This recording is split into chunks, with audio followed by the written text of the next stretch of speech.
ছেড়ে থাকতে পারবো? আমার আব্বার ওইরকম ঝালমুড়ি বেচার অভ্যাস, সে ঝালমুড়ি না বেচে থাকতেই পারে না। একবার সে অসুস্থ হয়ে হাসপাতালে ভর্তি হয়েছে। কেবিনে শুয়ে শুয়ে সে এমন করে ঝালমুড়ি ঝালমুড়ি ঝালমুড়ি। তখন নার্স এসে বলে কি এ কি, সে কি পাগল হয়ে গেল নাকি, সে ঝালমুড়ি ঝালমুড়ি করে কেন? তখন বলছি যে অভ্যাস, এই হলো সেই অভ্যাস। ও চাচার মনে ঝালমুড়ি বেচতে অনেক পছন্দ করেন না? ভিডিও করতেছে ভাগ না তোমার। বলছে আমি মোটেই পছন্দ করি না।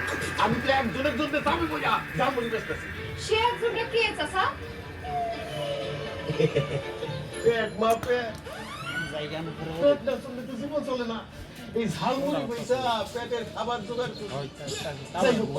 যাও তোমরা ওদিকে গিয়ে গল্প করো, আমার কাস্টমার আসছে না। আমার ব্যবসা তো নষ্ট হয়ে যেতেছে। চলো।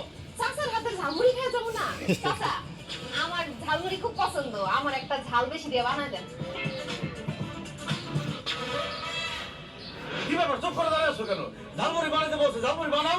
এই আমি তো ঝালমুড়ি বানাতে পারি না। কি করেন চাচা, আপনি ঝালমুড়ি বেচেন, ঝালমুড়ি বানাতে পারেন না? কিপটা ঝালমুড়ি ঠিকই বানাইতে পারবে।